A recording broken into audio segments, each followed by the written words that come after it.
विलासरावांनी सांगितलंय, अशोक भाऊनी सांगितलंय, आपल्या साळेकरांनी सांगितलंय, पगड्यांनी सांगितलंय. फक्त मी तुम्हाला याच्या पुढे दोन जाऊन शब्द सांगतो की ज्या बांधवांना असं वाटतं, आपले माता बांधव आपले लहान भाऊ आहेत, त्यांना असं वाटतं की त्यांच्या डोक्यामध्ये काय जी विचारसरणी आहे संघाची, त्यांच्या डोक्यामध्ये त्यांनी असं घातलंय का तुमचं आरक्षण सगळं महार समाजाने खाल्लं. आणि त्यांना हे सांगितलंय की फक्त शिकलेला समाज आणि पुढे गेलेला समाज फक्त महार आहे म्हणून. आणि त्यांना काहीच माहिती काय झालं काय नाही म्हणून.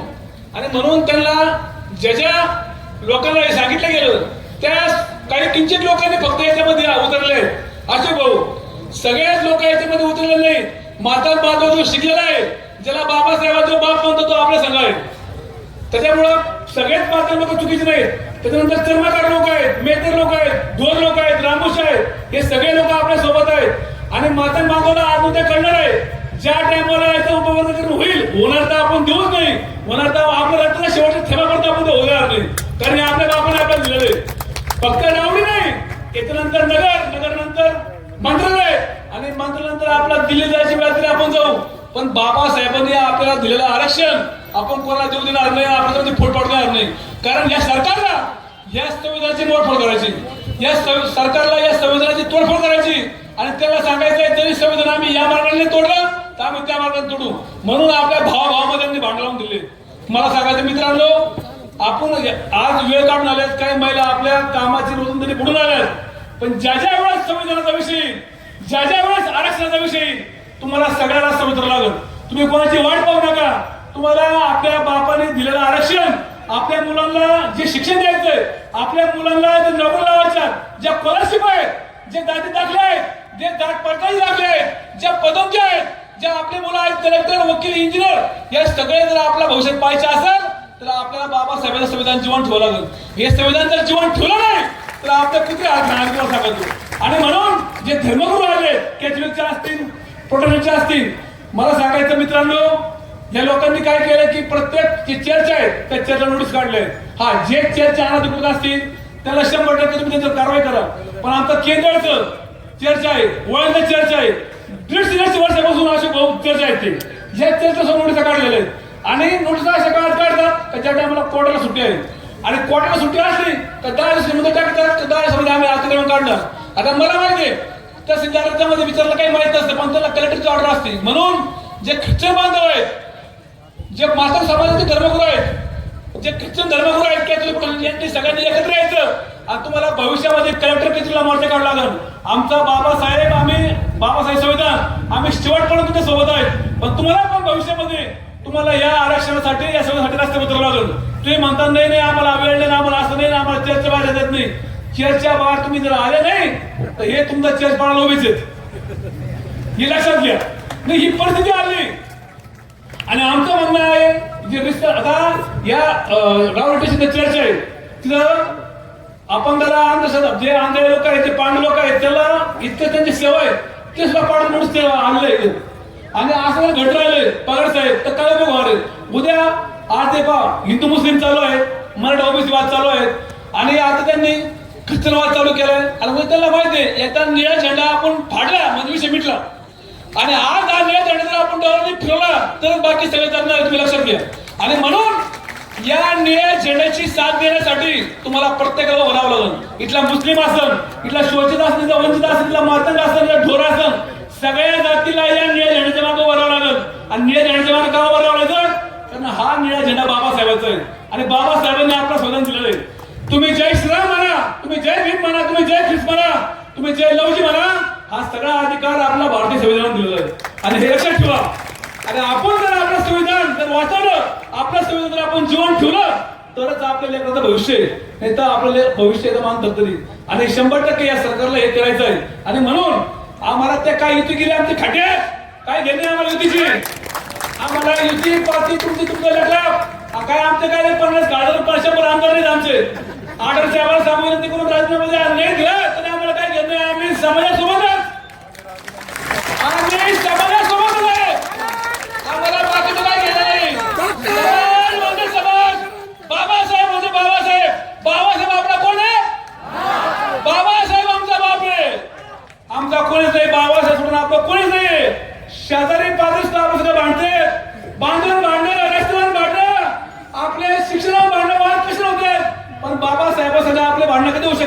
तो ओरिजिनल बाप आहे आपला. आई बापाने आपला जन्म दिला, आई बापाला लग्न झाल्यानंतर म्हणजे आपला जन्म दिला मान्य आहे. पण जर माणसात कोणी आलं असेल, गावात यायची कोणी परवानगी दिली असेल, पाणी प्यायची कोणी परवानगी दिली असेल, शिक्षण घ्यायची कोणी परवानगी दिली असेल, तर फक्त बाबासाहेब आंबेडकर दिली. तुम्ही विचार करा, एक साधं उदाहरण सांगतो. गावात जर याची परवानगी नसते तर शाळा भेटली असते का पाहायला? आणि शाळा पाहायला नसली भेटली तर नोकरी लागली असते का मित्रांनो? आणि नोकरी नसती लागली तर घर चाललं असतं का आपलं? हे मला मागायला सांगणे आमच्या, नुसता मारायला नाही. आज ते बिचारला काहीतरी डोक्यात झाडल्या कडून तर त्यांना पगार चालू झाला काही लोकांना. पण आमच्या बाबासाहेबांनी सांगितलं ते काय झालं, ते सगळे बांधव आपले, त्यांना सोडायचं नाही. म्हणून बाबासाहेबांचं एक वाक्य होतं, शिका, संघटित आणि संघर्ष करा. शिक्षण हे वाघरी दूध आहे, ते जे पीर ते गुरुकुलाशिवाय राहणार नाही. आणि माझ्या माता बांधवाला माझी विनंती आहे, इथला मार शिकला, त्यांच्या आई वडिलांनी कष्ट केले म्हणून ते शिक्षण घेऊन मोठे झाले. समाज शिकला, त्यांच्या आई वडिलांनी कष्ट केले, तो शिकले म्हणून मोठे झाले. आमचं म्हणणं आहे तुम्ही शिका, तुम्ही आपला बँड धंदा बंद करा. तुमचा बँड आता मला सांगा, या जिल्ह्यामध्ये बघा इतके भारी भारी आपले बँडवाले मात्र समाजाचे लोक आहेत, पण ते बँडचे मालक नाही. बँडचे मालक कोण आहेत? वैजापूरचा चॉईस मुस्लिम समाजाचा, बारामतीचा अमर मुस्लिम समाजाचा, शेख मास्टर मुस्लिम समाजाचा. आणि काम कोण करतात? तुम्ही. आणि तुम्ही तळाच्या मध्ये शिक्षण महाराजच्या, ही पद्धत आहे का? त्याच्यामुळे तुम्ही बरं शिकायला कोण ठेवा. जोपर्यंत तुम्ही शिकत नाही, तुम्ही शिक्षण घेत नाही, पण तुमचं शिक्षण अडवलं कोणी? अरे आम्ही तुमच्या सोबत ना बाबा, तुम्हाला काही अडचण असते आम्ही सोबत ना. तुम्ही क्लास लावा, एमपीएससी करा, यूपीएससी करा, तुम्ही नीटला जा, इंजिनिअरिंगला, सीटला, कोर्टाचा काय झालं, आम्ही तुम्ही पुढे काय पडतोय. पण आपल्या भावात भांडणाला करा होतो अजिबात. तुम्ही जर शिकले नाही तर तो राग आमचं काढू नका. आम्ही सोबत घेऊन तुम्हाला चाललोय. ज्या ठिकाणी मारवाडा आहे त्या ठिकाणीच मागवाडा आहे, त्या ठिकाणीच कमरवाडा आहे, त्या ठिकाणी बिलाटी आहे, त्या ठिकाणी वडरावाडा आहे. हे सगळे वाडे आपण पहिल्यापासून एका ठिकाणी आहेत, लक्षात घ्या. म्हणून भेदभाव आणि एखाद्या कुत्र्याने तुमच्या डोक्यात भूत घातलं म्हणून त्यांना ते नाचू नका. तुम्हाला इथं आमच्याशिवाय कोण नाही हे लक्षात ठेवा. आणि जोपर्यंत मी झेंडा आपल्या सोबत आहे, आपला कोणी वागडा करू शकत नाही. या तालुक्यामध्ये तुम्ही विचार करा, काय काय शिकले लोक काय ठिकाणी आले, काय शिक्षक लोक आले, काय काय हुशार लोक असताना आपल्या वरती आले. तुम्ही विचार करा, या रावडी तालुक्याच्या लक्षवेधी कोणता आमदार मानतोय? पुण्याचा आंबेडकर. कोणता आमदार मानतोय? सांगलीचा गोपीचंद पडळकर. कोणता आमदार मानतोय? सातपुते, राम सातपुते. इथले आमदार का मानत नाही? तर त्यांना माहिती आहे का नको मला कोणासंग वाईट व्हायचं नाही. इथले महाराष्ट्रांना माहिती असं वाईट झालो तर आम्हाला मतदान व्हावं नाही. आपण यांना पुरवतो कोण? यांना माहिती कोण देतं तिकडे नेऊन? फक्त यांना स्क्रिप्ट वगैरे सांगतात आणि यांना हे भुकारा लावतात म्हणून यांना आमदारकी. हे लक्षात ठेवा. आणि आम्ही सोबत जरी असलो आम्हाला काही घेणं नाही. आम्हाला पहिला समाज आहे, कारण समाजामुळे आम्ही नेतृत्व करू शकलो. समाजात नसता तर ना सुरेंद्र थोडा असता, ना विलास चाळवा असता, ना अशोक गायकवाड असता, ना हौसे वगैरे असतं. आमचा जे काय आहे तो समाज आहे. आणि म्हणून शेवटपर्यंत आमचा जो उपकार आहे ते बाबासाहेबांच्या समाजाचे आहे. आणि म्हणून तुम्हाला सांगतो, जे आपले तरुण पोरं आहेत, ज्यांना नगरसेवक व्हायचंय, ज्यांना ग्रामपंचायत सदस्य व्हायचंय, ज्यांना जिल्पी सदस्य व्हायचंय, त्यांना पंचायत समिती सदस्य व्हायचंय, त्यांना हे सांगायचंय पहिल्या बापाने दिल्या राखीव जागाचं पण ठेवायच्या. या राखीव जागामध्ये तुटे शक्यता आहे. उद्या ऍडमिटची अडचण आहे, उद्या सगळ्या गोष्टी अडचण आली आपल्याला. त्याच्यामुळं हे जर वर्गीकरण झालं तर आपल्या समाजामध्ये प्रचंड नुकसान होणार आहे. आणि जर करायचं असेल तर 2026च्या जनगणनेनुसार होऊ द्या, मग काय तुमचं वाटलं होतं. बदर समिती ही सामाजिक न्याय विभागाने नियुक्त केलेली समिती आहे. ती एक सदस्यीय समिती आहे. त्या एक सदस्यीय समितीच्या माध्यमातून जे वर्गीकरणाच्या अबकड करण्यासंदर्भात शासनाचा जो घाट आहे तो या ठिकाणी अत्यंत दुर्दैवाचा आहे. बदर समितीने कुठल्याही प्रकारचा अहवाल जाहीर केला नाही. बदर समितीने सामाजिक न्याय विभागाला जो अहवाल द्यायचा होता तो सामाजिक न्याय विभागाला तो अहवाल दिलेला नाही. तो डायरेक्ट मुख्यमंत्र्याला सादर केला. हे अतिशय दुर्दैवी आहे. आणि बदर समितीचा अहवाल आजपर्यंत कुठल्याही प्रकारे जाहीर होत नाही, महाराष्ट्र शासनाकडून केला जात नाही किंवा न्यायालयाकडून केला जात नाही. या गोष्टीचा आम्ही या ठिकाणी खेद व्यक्त करतो. आणि जे उपवर्गीकरणासंदर्भात अशा प्रकारच्या समित्या गठीत करून जो चुकीचा प्रकार चाललाय, आमच्या या ठिकाणी या घटनेचा आम्ही निषेध करतो.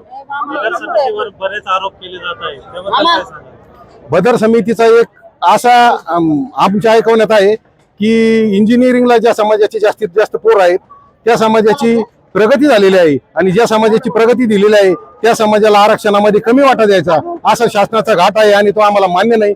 2026 ची जी येणारी जनगणना आहे ती जनगणना निश्चित झाल्याशिवाय कुठल्या प्रकारचं उपवर्गीकरण करू नये असं या ठिकाणी आमचं शासनाला आव्हान आहे. आपण बघितलं असेल महाराष्ट्र शासनाचा असा उपक्रम आहे फोडा जोडा आणि राज्य करा. आपण बघितलं असेल की ओबीसी मराठा त्याचबरोबर धनगर असन धनगर आदिवासी आणि आता महार मांग असे सरकार वाद लावित आहेत आणि फोडा जोडा राज्य करा ही ब्रिटिशांनी जे स्वातंत्र्यपूर्वी जे आपलं रणनीती आखली होती ते आता हे सरकार आखत आहे.